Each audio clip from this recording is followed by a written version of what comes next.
ఎవరు ఈ కన్నగి? మన తెలుగు ప్రజలకి బహుశా తెలియకపోయి ఉండొచ్చు. కన్నగి మధురైనే శపించే అవసరం ఎందుకొచ్చింది? మధుర మీనాక్షే దిగి వచ్చి కన్నగికి వరం ఎందుకిచ్చింది? ఎందుకని కన్నగిని తమిళనాడు, కేరళ ప్రజలు దేవతలాగా కొలుస్తున్నారు? కథలోకి వెళ్ళే ముందు నా ఛానల్ని అయితే సబ్స్క్రైబ్ చేసుకొని అలాగే బెల్ ఐకాన్ క్లిక్ చేయండి. చాలామంది బెల్ ఐకాన్ క్లిక్ చేయలేదు కాబట్టి నేను చేస్తున్న వీడియోస్ మీ వరకు రావట్లేదు. తప్పకుండా బెల్ ఐకాన్ని క్లిక్ చేయండి. అలాగే ఈ వీడియో నచ్చితే తప్పకుండా లైక్ చేయండి. కన్నగి చూడ్డానికి చాలా అందంగా ఉండేది. ఆమెను మెచ్చి చోళ రాజ్యంలో ఉన్న కోవలన్ అనే వర్తకుడు ఆమెని పెళ్లి చేసుకుంటాడు. వాళ్ళ పెళ్ళి చాలా ఘనంగా జరుగుతుంది. పెళ్ళైన తర్వాత వాళ్ళిద్దరూ చాలా అన్యోన్యంగా ఇంకా సంతోషంగా కాలం గడుపుతూ ఉంటారు. ఒకసారి కోవలన్కి వ్యాపారంలో మంచి లాభం వస్తుంది. కన్నగికి నదులన్నా నదీ ప్రాంతాలన్నా చాలా ఇష్టం ఉంటుంది. కాబట్టి ఆ వచ్చిన డబ్బులతో వాళ్ళిద్దరూ నది పక్కన ఒక పెద్ద భవనం కట్టుకొని అక్కడ ఉంటారు. అదే సమయంలో కోవలన్ వాళ్ళ తల్లిదండ్రులు తీర్థయాత్రలకి వెళ్తారు. ఒకరోజు రాజు ఆస్థానంలో మాధవి అనే అత్యంత సుందరమైన నర్తకి నాట్య ప్రదర్శన ఇస్తోంది అని ఇరుగు పొరుగు వాళ్ళ నుండి కన్నగి విని కోవలన్ని తనను కూడా తీసుకెళ్ళమని అడుగుతుంది. అప్పుడు కోవలన్ నీకంటే అందమైన మహిళ ఇంకెవరూ ఉండరు అని చెప్పి సరే అని కన్నగిని ఆ నాట్య ప్రదర్శనకు తీసుకెళ్తాడు. ఆ నాట్య ప్రదర్శనలో అత్యంత సుందరమైన మాధవిని చూసి కోవలన్ ఆమెను చాలా ఇష్టపడతాడు. ప్రజలందరూ ఆమె నాట్యాన్ని మెచ్చుకుంటారు. రాజు కూడా ఆమె నాట్యానికి మెచ్చి కొంత ధనం బహుమతిగా ఇస్తాడు. ఆ రాజ్యపు రాణి తన పచ్చల హారంని తనకు బహుమతిగా ఇస్తుంది. కోవలన్ మాధవి సుందరమైన రూపాన్ని మర్చిపోలేకపోతాడు. ఆమెని ఎలాగైనా దక్కించుకోవాలనుకుంటాడు. అదే సమయానికి ఒక ముసలావిడ వచ్చి మాధవి హారంని ఎవరైతే ఎక్కువ ధరకి కొంటారో వాళ్ళతో మాధవి జీవితాంతం ఉంటుంది అని చెప్తుంది. అది విన్న కోవలన్ ఎంత ధనమైనా పర్వాలేదు, మాధవి తనకే దక్కాలి అని ఆ హారాన్ని కొంటాడు. అలా మాధవిని దక్కించుకొని కోవలన్ చాలా కాలం ఆమెతో గడుపుతాడు. ఆమె కోసం చాలా డబ్బు ఖర్చు పెడుతుంటాడు.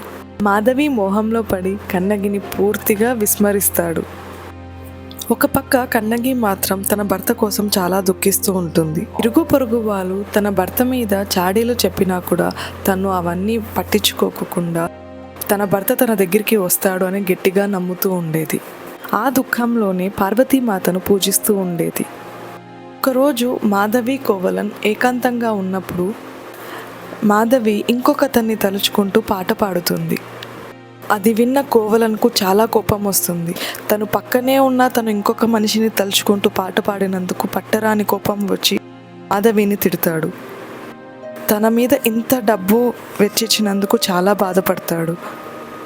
ఒక్కసారిగా తనకు కన్నగి గుర్తు వచ్చి మాధవిని వదిలేసి వెళ్ళిపోతాడు.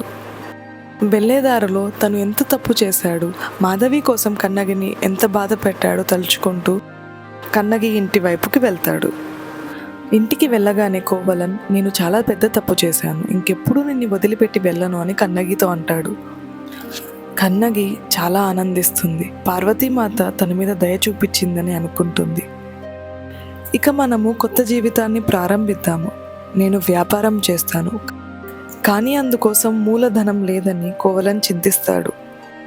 అప్పుడు కన్నగి తన దగ్గర బంగారు కాలి కడియాలు ఉన్నాయని అందులో ఒక కడియం అమ్మేసి ఆ వచ్చిన ధనంతో వ్యాపారం మొదలు పెట్టచ్చని చెప్తుంది. వెంటనే కోవలన్ ఈ కడియాలకు ఇక్కడి కన్నా మధురై నగరంలో మంచి ధర వస్తుందని చెప్పి అక్కడికి వెళ్ళాలని నిశ్చయించుకుంటాడు. కన్నగి కూడా తనతో మధురైకి బయలుదేరుతుంది. అలా నడుస్తూ మధురైకి వెళ్తున్న దారిలో కన్నగి అలసిపోయి విశ్రాంతి తీసుకుంటుంది. అప్పుడు కోవలన్ తనని ఇంకెప్పుడు అలా కష్టపెట్టకూడదని అనుకుంటాడు. ఆ వెళ్తున్న దారిలో వాళ్ళకి ఒక కోవెల కనిపిస్తుంది. అక్కడ వాళ్ళు దర్శనం చేసుకుని బయటికి రాగానే అమ్మవారు ఒంట్లోకి వచ్చిన ఒక ఆవిడ కన్నగిని చూసి నువ్వు ముందు తరాలలో దేవతలా పూజించబడతావు అని కన్నగికి చెప్తుంది. అది విన్న కన్నగి అక్కడ నుంచి అయోమయంలో వెళ్ళిపోతుంది. వాళ్ళు మధురైకి చేరుకుంటారు. మదురైకి వెళ్ళగానే ఒక వృద్ధ దంపతులు కనిపిస్తారు. తమ ఇంట్లో తను కన్నగి అతిథులుగా ఉండవచ్చా అని అడుగుతారు. వృద్ధ దంపతులు దానికి ఒప్పుకుంటారు. వాళ్ళు ఎంతకాలం కావాలంటే అంతకాలం అక్కడ ఉండవచ్చని చెప్తారు. ఆ రాత్రికి ఇద్దరు అక్కడే విశ్రాంతి తీసుకుంటారు. మరుసటి రోజు ఉదయం కోవలన్ కన్నగిని వాళ్ళ ఇంట్లోనే వదిలి ఆ కడియం అమ్మడం కోసం సంతకు బయలుదేరతాడు. బంగారు వ్యాపారవేత్తల దగ్గరికి వెళ్తాడు. అక్కడ ఒకతనికి తన కడియంని చూపించి ఇది అమ్మాలనుకుంటున్నాను అని చెప్తాడు. అప్పుడు ఆ వ్యక్తి ఇక్కడే దగ్గరలో రాణిగారికి బంగారపు నగలు చేసే కంసలి ఉన్నాడు, అతని దగ్గరికి మీరు వెళ్ళండి, మంచి ధర వస్తుంది అని చెప్తాడు. తను వెతుక్కుంటూ రాణిగారి బంగారపు నగలు చేసే కంసలి దగ్గరికి వెళ్తాడు. వెళ్ళి తన దగ్గర ఉన్న కడియంని చూపిస్తాడు. అచ్చం అలాంటి కడియమే కంసలి రాణిగారి కోసం చేస్తూ ఉంటాడు. కోవలన్ దగ్గర ఉన్న కడియం చూడగానే తనకు దురాశ పుడుతుంది.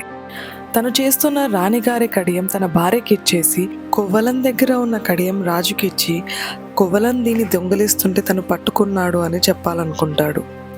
కోవలన్ దగ్గర ఉన్న కడియం తీసుకొని ఈ కడియంకి వెల కట్టి తీసుకొస్తానని వెళ్తాడు. వెళ్తూ తన శిష్యుడితో కోవలన్ని ఎక్కడికి వెళ్ళనీయకుండా ఇక్కడే ఉంచి చూస్తూ ఉండు అని చెప్పి రాజుగారి దగ్గరికి వెళ్తాడు. రాజుగారి దగ్గరికి వెళ్ళి చోళరాజ్యం నుంచి వచ్చిన కోవలన్ అనే వర్తకుడు రాణిగారి కడియం దొంగలిస్తూ ఉంటే తను పట్టుకున్నాడని చెప్తాడు. ఆ మాటలో నిజ నిజాలెన్నో తెలుసుకోకుండా రాజు కోవలన్ శిరస్సు ఖండించాలని తన భటులకు ఆదేశిస్తాడు. వెంటనే భటులు వెళ్ళి కోవలన్ని వెతికి పట్టుకొని తన శిరస్సును ఖండిస్తారు. ఇదంతా చూసిన ఒక వ్యక్తి జరిగినదంతా కన్నగితో వెళ్ళి చెప్తాడు. కన్నగి పట్టరాని దుఃఖంతో కోవలన్ దగ్గరికి వెళ్తుంది. అక్కడికి వెళ్ళాక శిరస్సు ఖండించిన కోవలని తన ఒడిలోకి తీసుకొని తానే కనుక పతివ్రత అయితే తన భర్త తనతో మాట్లాడతాడు అని చెప్తుంది. ఒక్కసారిగా కోవలన్ శిరస్సు అతుక్కొని కన్నగి దుఃఖించకు, నువ్వు త్వరలోనే నా దగ్గరికి వస్తావు అని చెప్పి మరణిస్తాడు. పట్టరాని కోపంతో కన్నగి రాజుగారి దగ్గరికి వెళ్తుంది. రాజు తన భర్తనే దొంగ అని తన చేతిలో ఉన్న కడియంని చూపిస్తాడు. తన భర్త దొంగ కాదు అని తన చేతిలో ఉన్న ఆ కడియంకి జత అయిన ఇంకొక కడియంని చూపిస్తుంది. అప్పుడు రాజు రాణిగారి కడియంలో ముత్యాలు ఉన్నాయి అంటాడు. అప్పుడు కన్నగి నా కడియంలో వజ్రాలు ఉంటాయి అని రాజుగారి చేతిలో ఉన్న కడియంని తీసుకొని విరగొట్టి చూపిస్తుంది. అక్కడ ఒక్కసారిగా వజ్రాలు కింద పడతాయి. నిజ నిజాలు తెలుసుకోకుండా తను ఒక అమాయకుడు చావుకి కారణమయ్యాడు అని రాజు తలచి అక్కడికక్కడే మరణిస్తాడు. ఇది చూసిన రాణి తను కూడా తన రాజు వెంటనే చనిపోవాలనుకుంటుంది. అమాయకుడైన తన భర్తని కాపాడడానికి ఏ ఒక్కరూ ముందుకు రాలేదని కన్నగి కోపగించి మొత్తం మదురై రాజ్యాన్ని శపిస్తుంది. ఒక్కసారిగా ప్రకృతి వైపరీత్యాలు వచ్చి మదురై మొత్తం కాలిపోతుంది. అప్పుడు మదురై దేవత దిగి వచ్చి కన్నగి, ఇందులో రాజు తప్పు లేదు, ఇలా నీ భర్తకు జరగడానికి కారణం తను పూర్వజన్మలో చేసుకున్న కర్మ అని చెప్తుంది. పూర్వజన్మలో కోవలన్ ఒక భటుడు, ఆ జన్మలో అతను ఒక అమాయకపు వ్యక్తి మరణానికి కారణమవుతాడు. దానికి కోపగించిన అతని భార్య వచ్చే జన్మలో నేను ఎటువంటి బాధనైతే అనుభవిస్తున్నానో అలాంటి బాధని నీ భార్య కూడా అనుభవిస్తుందని శాపం ఇస్తుంది. ఆ శాపం కారణంగానే కోవలన్కి ఇప్పుడు ఇలా జరిగింది అని మదురై దేవత చెప్తుంది. ఎంత అర్థం చేసుకున్న కన్నగి తన శాపం నుంచి మదురైకి విముక్తి కలిగించాలని ప్రార్థిస్తుంది. అప్పుడు దేవత మదురై తిరిగి పునఃవృత్తికి వస్తుంది. నీవు నీ భర్త కలిసి స్వర్గానికి వెళ్తారు అని చెప్పి వరం ఇచ్చి వెళ్ళిపోతుంది. తరువాత కోవలన్ కన్నగి ఇద్దరు కలిసి స్వర్గానికి వెళ్ళిపోతారు. అప్పటి నుంచి పతివ్రతకి చిహ్నంగా కన్నగికి దేవాలయాలు కట్టి అక్కడ ప్రజలు పూజించడం మొదలుపెట్టారు. ఇదే అండి కన్నగి స్టోరీ. మీకు కనుక నచ్చింటే తప్పకుండా లైక్ చేయండి. అలాగే ఇలాంటి ఇంకొన్ని స్టోరీస్ వినాలి అనుకుంటే నాకు కామెంట్ బాక్స్లో తెలియజేయండి. Thank you for watching.